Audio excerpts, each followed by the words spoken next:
بسم اللہ الرحمن الرحیم۔ میرا روحانی سفر، زندہ کہانیاں، میرے الہادی عقائد۔ السلام علیکم۔ میرا جنم لوہر متوسط طبقے کے ایک نیم مذہبی خاندان میں ہوا، جہاں گھر کے سربراہ ہی آل اینڈ آل ہوتے ہیں۔ گھر میں بڑا فادر ہو یا گرینڈ فادر، وہ اپنی مرضی سب پر مسلط کرتے ہیں۔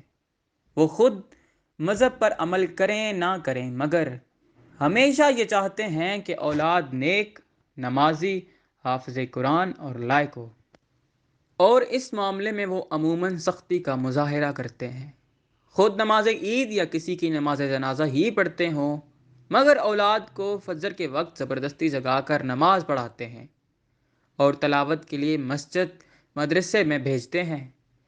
لیکن وہ ایک بات بھول جاتے ہیں کہ گھر کے بچے گھر کے بڑوں کو دیکھ کر سیکھتے ہیں۔ بڑے جو جو کرتے ہیں، بچے اچھی طرح اس کو آبزرو کر رہے ہوتے ہیں، اور ویسے ہی ان کی نفسیات ڈیولپ ہو رہی ہوتی ہیں۔ آج سائنس کہتی ہے کہ ہر انسان کی پیشانی میں ایک رگ ہوتی ہے جو 12 سال کی عمر کے بعد ریڈی ہوتی ہے۔ تب بچے کو کوئی لیکچر یا کتاب کی سمجھ لگتی ہے، ورنہ اس سے پہلے وہ ماحول کو بس دیکھ دیکھ کر ہی سیکھتا ہے۔ بچپن میں زبردستی کی پڑھائی گئی نمازیں اور مار کٹ سے کیے گئے حفظ نے مجھے اندر سے باغی بنا دیا، کیونکہ میں نے گھر، مدرسے، اسکول میں تضاد ہی تضاد دیکھا، اور اس منافقانہ ماحول نے مجھے مذہب سے بیزار بنا دیا۔ کیونکہ ایک بچے کے دماغ میں سیکھنے کے لیے سوالات پیدا ہوتے ہیں۔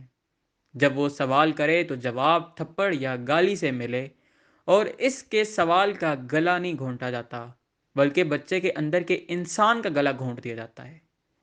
بچپن میں جب میں نے والد صاحب کو کہہ دیا کہ جب آپ مجھے نماز کے لیے بھیجتے ہیں تو خود کیوں نہیں پڑھتے، بلکہ دیر گئے تک سوتے رہتے ہیں، گھر میں بچوں کے سامنے سگریٹ نوشی کرتے ہیں؟ مولوی صاحب، خدا ایک کیوں ہے؟ مولوی صاحب، قرآن کی صورتیں ترتیب نزولی میں کیوں نہیں ہیں؟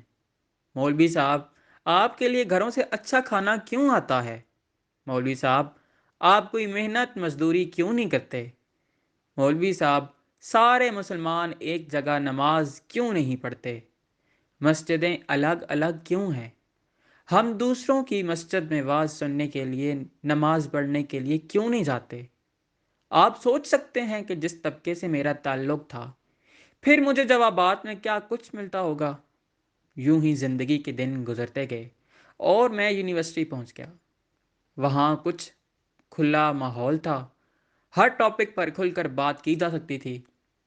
مجھ جیسا طالب علم جس نے اسکول کے پچھلے ڈسکوں پر پیٹ کر کے گھر، اسکول، مسجد کی راکٹ سائنس پر مرغا بن کر ڈنڈے کھا کر تعلیم حاصل کی ہو، اس کو جب یونیورسٹی کا کھلا ماحول ملا ہو، ایک دفعہ تو مخبوط الحواس ہو جاتا ہے، اور اس کو ہوش میں آنے کے لیے بھی 2-4 مہینے لگ جاتے ہیں۔ یونیورسٹی کے اندر میں نے اپنے کلاس فیلو سے بہت کچھ سیکھا۔ اچھی فیملیز اور کالجز سے آنے والوں میں سب سے اہم چیز سیلف کانفیڈنس ہوتا ہے۔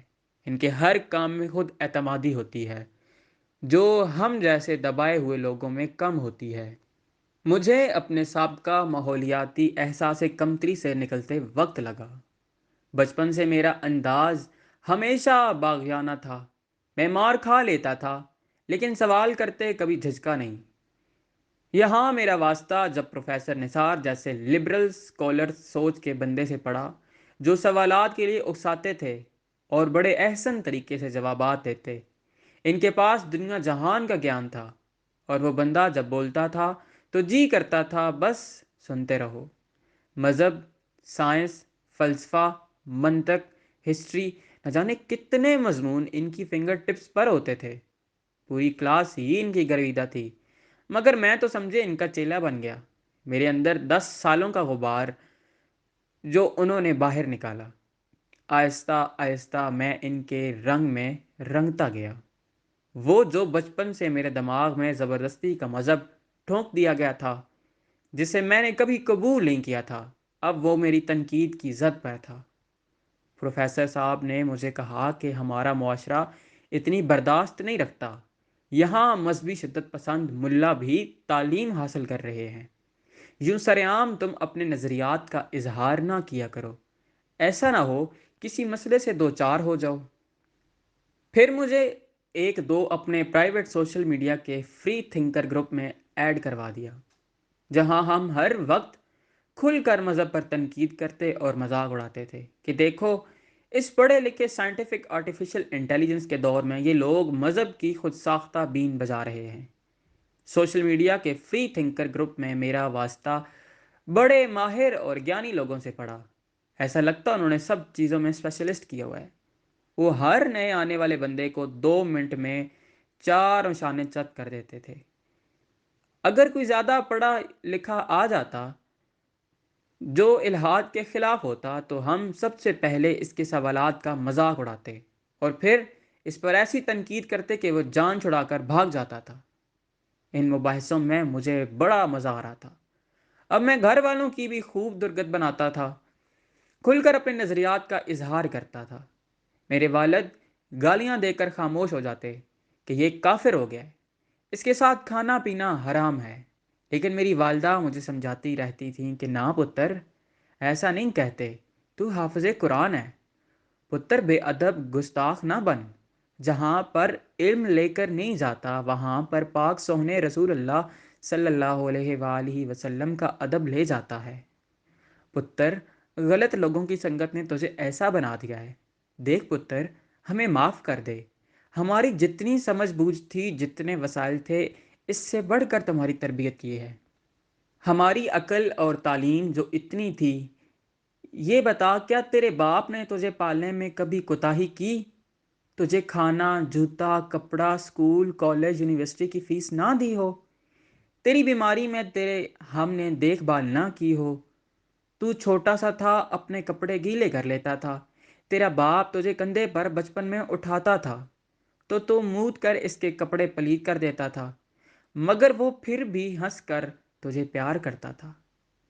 کیا تجھے ان ساری چیزوں کا کوئی احساس نہیں ہے؟